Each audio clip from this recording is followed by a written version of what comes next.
Aujourd'hui, je vais vous présenter la méthode de Jacobi pour la résolution numérique des systèmes d'équations linéaires.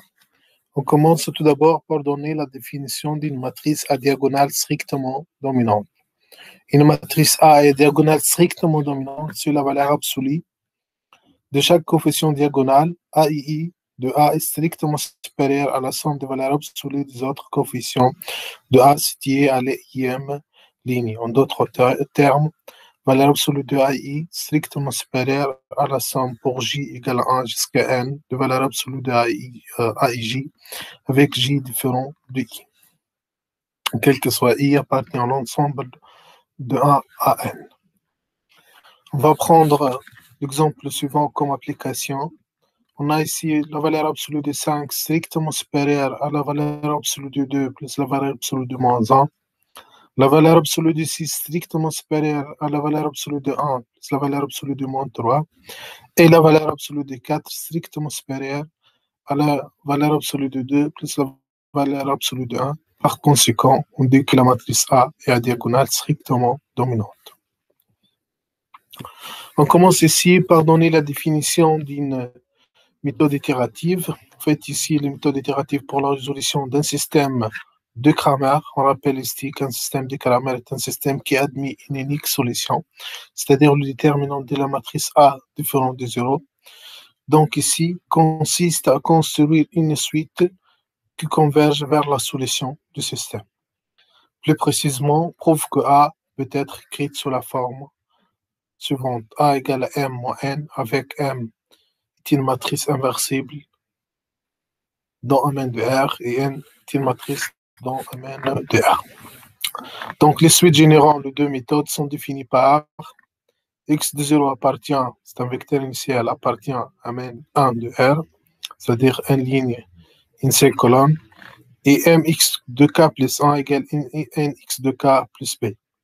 Donc, les suites considérées, si elles sont convergentes, convergent nécessairement vers la solution du système. Donc, ici, la méthode de Jacobi, l'itérative de Jacobi pour la résolution du système d'équation AX égale à B, consiste tout d'abord en décomposer la matrice A sous la forme suivante. A égale à D moins E moins F, où D est une matrice diagonale, E est une matrice triangulaire inférieure, et F est une matrice triangulaire supérieure.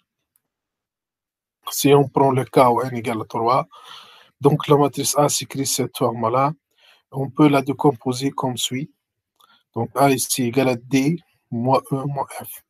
Avec D, c'est une matrice diagonale, E, c'est une matrice triangulaire inférieure, et F, c'est une matrice triangulaire supérieure. Donc, résoudre le système AX égale à B, équivalent à résoudre le système D moins E moins F, le tout fois X égale à B, ce qui signifie dx moins E plus F fois X égale à B, et donc ce que nous donne dx égale à E plus F fois X égale à E plus B. Et donc, on construit une suite xk, dans x de k, donc ici, on obtient le système suivant. D fois x de k plus 1 égale à E plus F fois x de k plus B. Donc ici, c'est la matrice A et la diagonale strictement dominante. Alors, les coefficients diagonaux de A sont non nuls. Par conséquent, la matrice M est inversible. Donc, on remarque ici, c'est la suite xk convergente. Alors, la limite lorsque k tend vers plus l'infini de x de k égale à x. Avec x, c'est l'unique solution du système S.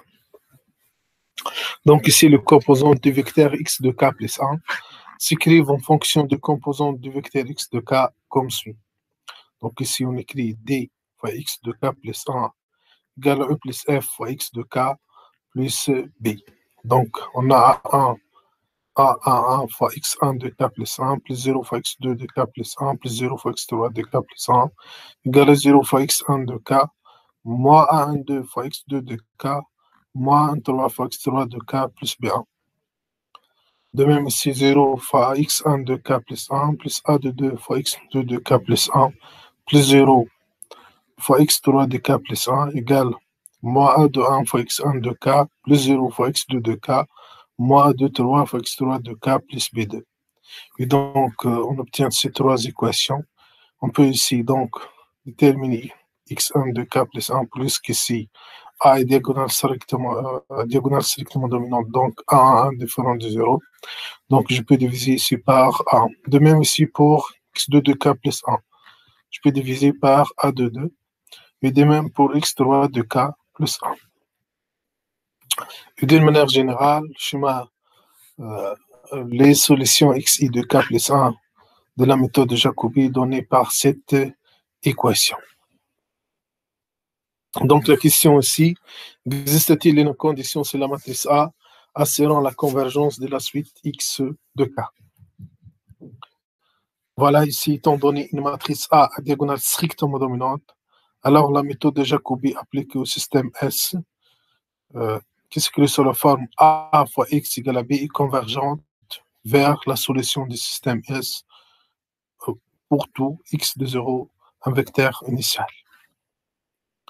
Voilà, ici, on remarque ici, on peut considérer le critère d'arrêt suivant pour la méthode de Jacobi, la norme de ax de k moins b inférieure à epsilon, avec epsilon ici est une tolérance. On va traiter comme application l'exercice suivant. Donc ici, on considère le système d'équation AX égale à B, où A est donné par cette matrice, X le vecteur du second membre, c'est la solution du système, et B le vecteur, X c'est le vecteur des inconnus, donc c'est la solution du système, et B le vecteur du second membre. La première question montrait qu'il existe une unique solution du système S dans R3. Donc pour montrer l'unicité de solution, l'existence d'une unique solution, il faut montrer que le déterminant de la matrice A est différent de 0. Or, le déterminant de A égale à 126 différent de 0. Par conséquent, il existe une unique solution. X appartient à R3 tel qu'AX est égal à B. La deuxième question, étudie la convergence de la méthode de Jacobi pour la résolution du système S. Donc ici, il faut montrer que la matrice A est à diagonale strictement dominante. Or, dans notre cas, on a la valeur absolue de 5 strictement supérieure à la valeur absolue de 2 plus la valeur absolue de moins 1. La valeur absolue de 6 strictement supérieure à la valeur absolue de 1 plus la valeur absolue de moins 3. Et la valeur absolue de 4 strictement supérieure à la valeur absolue de 1 plus la valeur absolue de 2. Par conséquent, la matrice A est à diagonale strictement dominante et donc la méthode de Jacobi est convergente.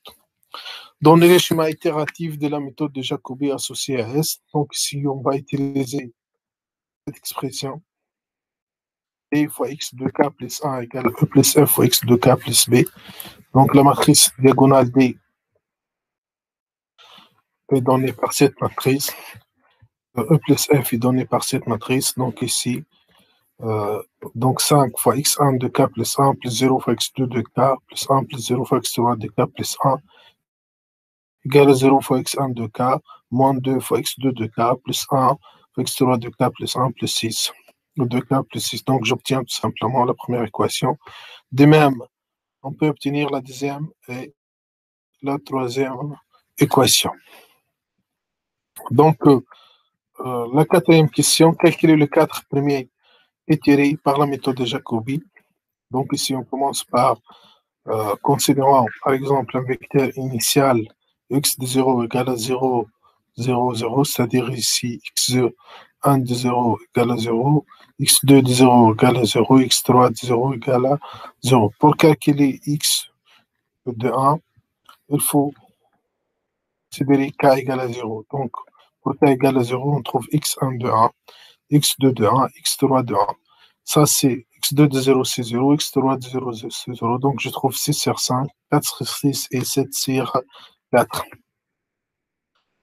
Pour déterminer x de 2, pour k égale à 2, pour k égale à 1, donc on a x1 de 2 égale 6 moins 2 x2 de 1, on a déjà calculé x2 de 1, plus x3 de 1. De même, si je calcule x2 de 2 et x3 de 2, c'est pour k égale à 1, je termine x2 de 2. Pour k égale à 2, on détermine x de 3. Pour k égale à 4, 3, on termine x de 4. Finalement, on trouve les 4 itérations, 4 solutions en fait. Euh, la solution après 4 itérations. Merci pour votre attention.